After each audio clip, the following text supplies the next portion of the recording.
Bienvenue mes amis de whisky. Welcome whiskey friends to Whiskey Review number 110. Today we have, I have a very special whiskey ready for you. I think I always say that. They're all special to me. This one, in fact, is indeed a special one. I have been waiting a long time to try something from this company. And the company is Compass Box. Now, Compass Box is, in fact, not a distiller, nor are they independent bottlers, but in fact they are independent blenders. So that's what they do. This is a company that was started by a man named John Glaser, who's in fact American. He worked for another whiskey company for a period of time, I believe as the marketing director. Let's get this one poured. This is the Spice Tree. And if you haven't heard of it, it's got quite a story behind it. Anyway, let's get it poured. It's 46% ABV. It is unchill filtered, and it is natural in color. This is an NAS. Ooh, that was a big pour. This is an NAS. There's no age statement. But very interesting thing about this company, they're on a mission. And their mission is to tell consumers as much as they can about the whiskey, how it's made, what goes in it, and the ages that are involved. And they're having a little bit of trouble being able to communicate all that they want to communicate, in part because of some, let's say, some laws that perhaps didn't take into account that whiskey producers would even want to tell the consumer absolutely everything.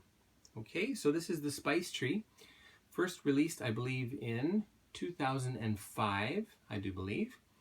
And when it was released, there was quite a bit of furor in the whiskey community.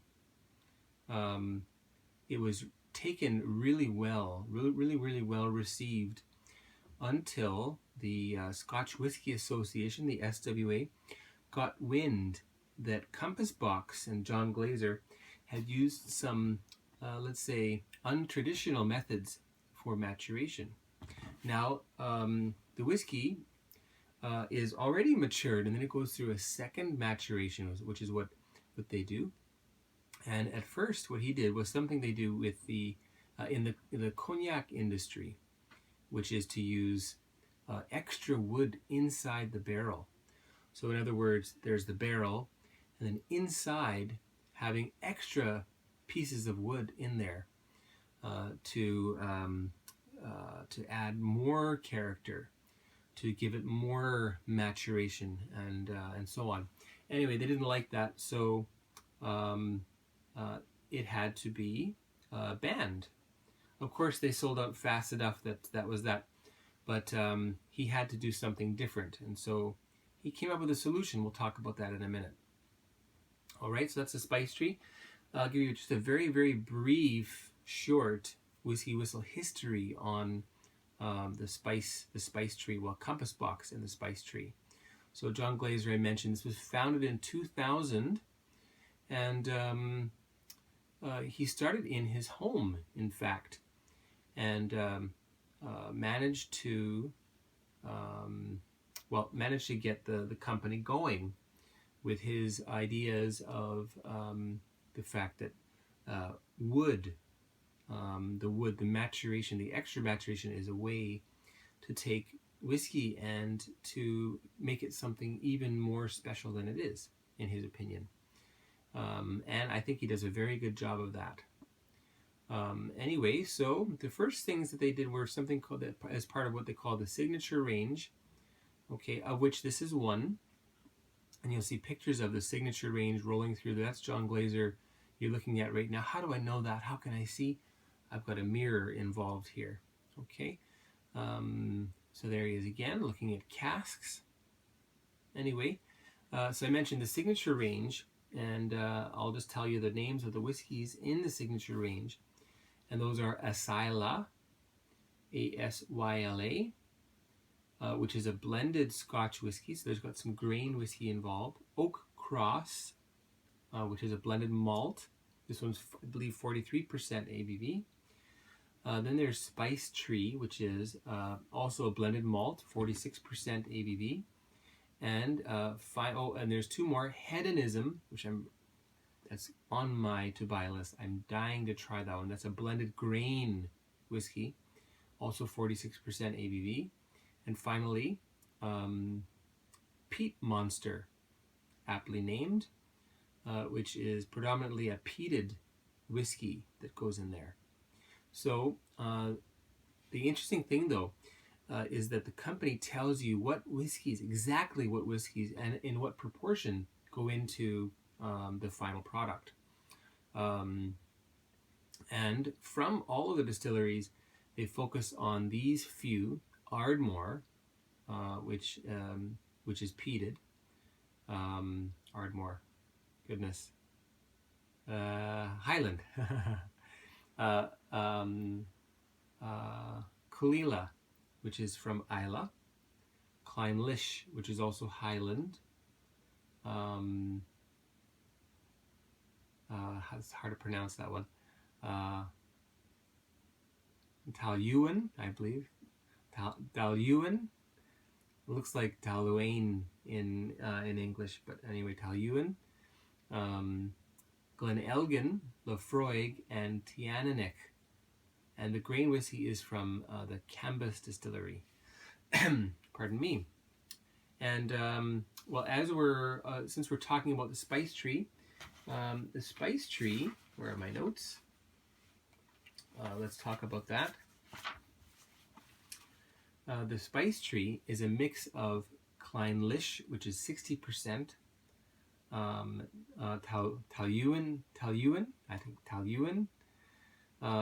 which is 20%. Sorry to keep saying that over and over again. I sound like a little bit of a whatever. Anyway, and Tiananic, also 20%.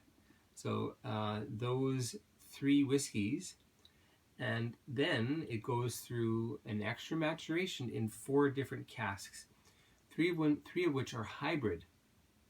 And hybrid meaning the top part of the cask, I forget what that's called, not the staves, the top part of the cask, the head maybe, is removed and replaced with one that is new French oak that is toasted to 3 different levels. Okay, so 3 different levels of toasting onto brand new French oak. Okay, and then the last one, the 4th cask, is first fill American oak cask, likely bourbon. And although it could be sherry, in fact. So first fill meaning it's only been used once. Okay, so it's been filled once, so hence it's first fill. Okay. So very active wood is involved here. And I mentioned 46%, non-chill filtered, and natural in color. And then just as we let this continue to open up a little bit, it does need a bit of time. Even though it is NAS, it is by no means young, okay? At least there's a good blend of different ages involved. Now, they've come into trouble with the SWA again. I guess that was last year, with a couple of releases. One was called "This Is Not a Luxury Whiskey." And what they did, and I think they knew that what they were doing was not allowed. They, in the marketing campaign and in the leaflets that accompany the whiskey, they indicated not only which whiskeys went in, but also what ages and what amounts. So in other words, well, there's a picture there of it. I don't think I wrote it down, but they told the consumer exactly the ages that went into the blend. And this was also an NAS, so it's not supposed to have an age statement, but they went ahead and did it anyway. And the point is that you're only supposed to tell the consumer the age of the youngest whiskey, which makes sense in some way, although in another way it doesn't make sense, especially if you're trying to create a very alluring product, which is what they're after. Okay.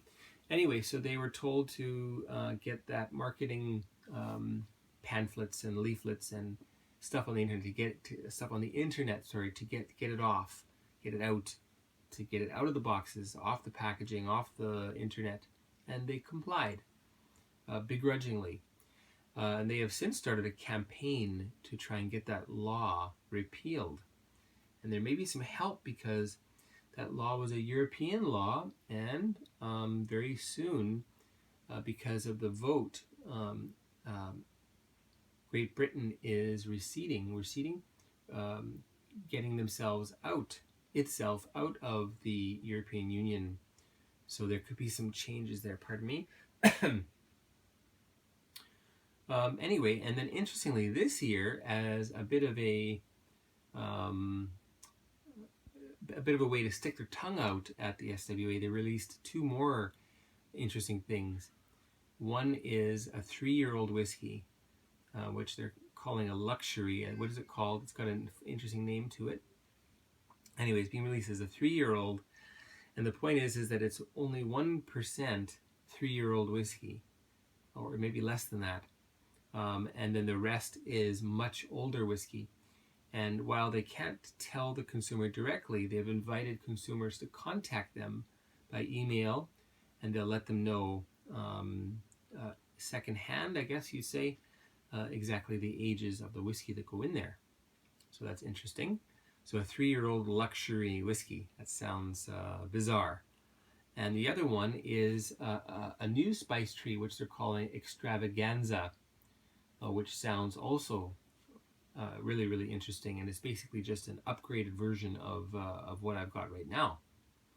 Okay, enough chat. Let's get on to the nosing, the tasting, talking about the finish, and then the score for the spice tree from Compass Box.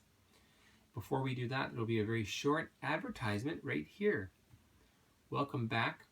The advertisements, I should mention, I do mention that usually every other video, hoping that any sort of revenue that I may eventually collect from advertisements will go into the production and the interesting things that are to come that I've got planned, lots planned here with the channel for the future.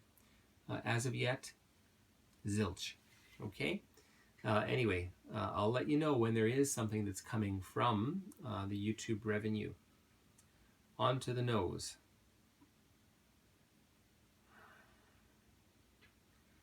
It smells really well aged. It reminds me of some of the big Glens of their 18 and 21 and even 25-year-old whiskey that I've tasted before. And I can smell a bit of the Clynelish in there because that's a big component here, which I really like, I must say. And the extra maturation is really potent here. Bit of leather. I'm smelling some leather. Lots of dried fruits. Something chocolatey as well. Something mocha. A coffee chocolate mixture. Okay, let's see. What else have I got here? Oh, I wrote here prune cake and old wood library smell. Let's get on to the taste. Cheers, everybody.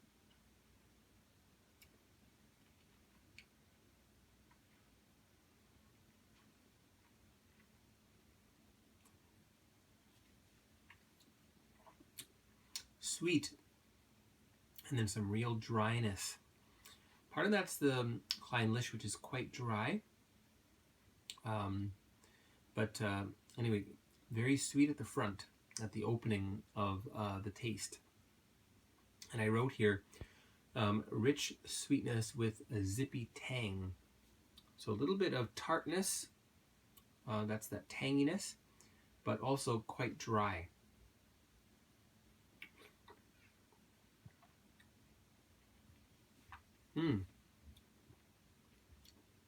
That French oak apparently The word I forget how to say that in French. Limousin, maybe that's it.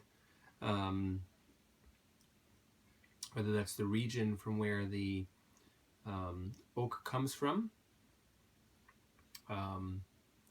Anyway, very, very, very potent wood interaction here. Let's go in again.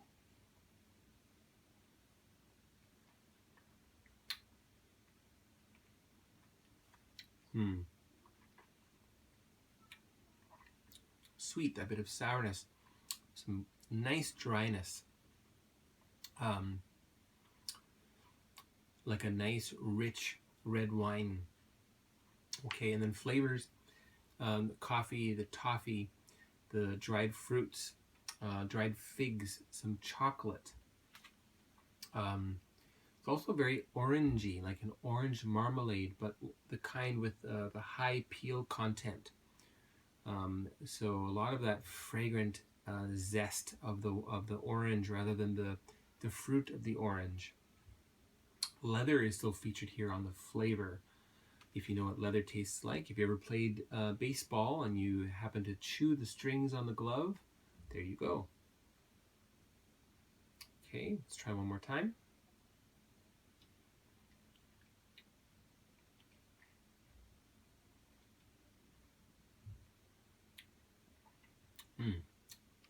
Lovely. And the finish, quite long, very long. Again, this leathery note, lots of nice oak toffee. The finish is also quite zesty and peppy. I wrote here toffee, bitter orange as well. Anything else? The dried fruits also remain. Okay, now let's add a bit of water. And I've still got quite a lot left there, so we can safely add a nice, slightly rounded, what's that? I lost a bit there. Half teaspoon of water. And we will let it mix up and meld.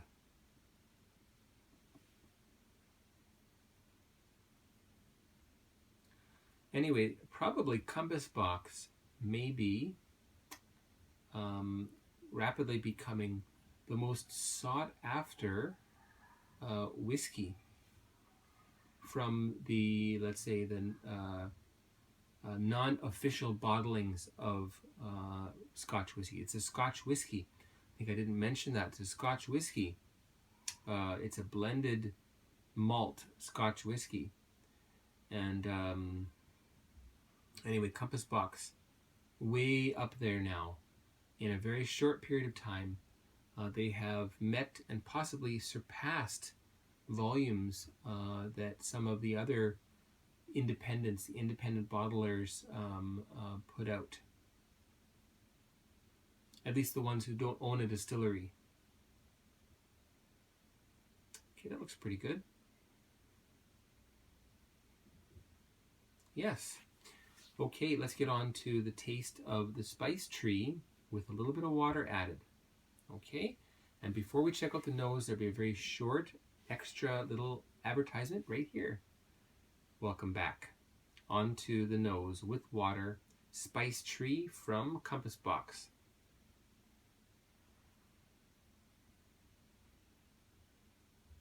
It's a little more volatile with water, and that happens sometimes.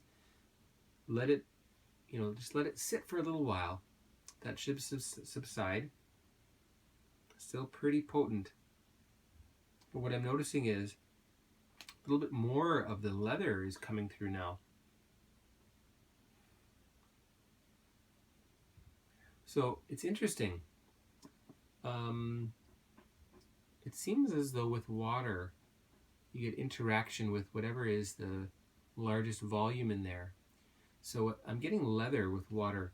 So my mind is telling me that this is probably has more older whiskeys than younger.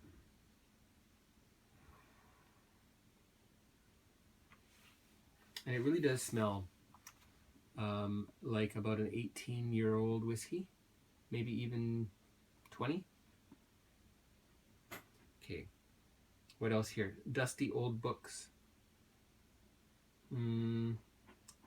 I found a hint of spearmint earlier when I was checking when I was conducting my research, my taste research. I'm not getting that so much now. There's something slightly herbal there though, so a herbal component, maybe mint, chocolate fudge, and brownies made with lots of butter. So a little bit of saltiness. Okay, on to the palate. Cheers again.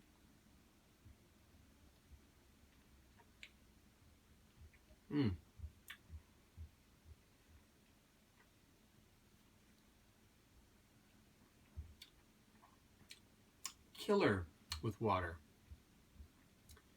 Brings out the sweetness, dampens the bitter.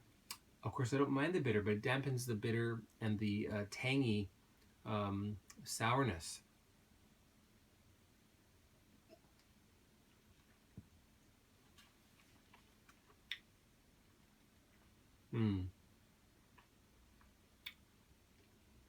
A little warmer. A lot more of the fruit is coming out. Also some brown sugar.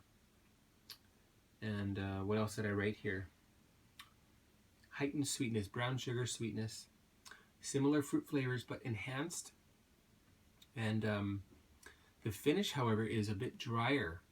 So the dryness is moved from the palate to the finish, which seems to happen sometimes.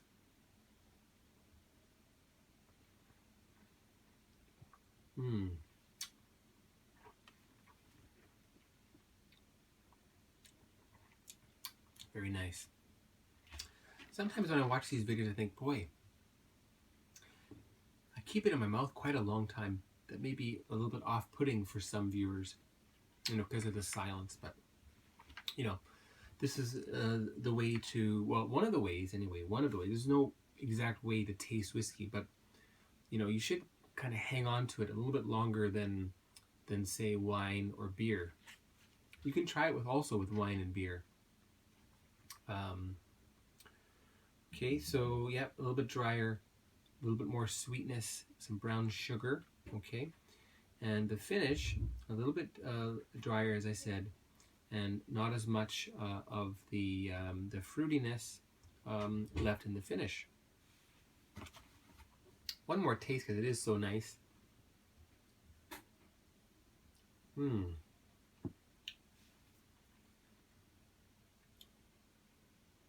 So I feel like,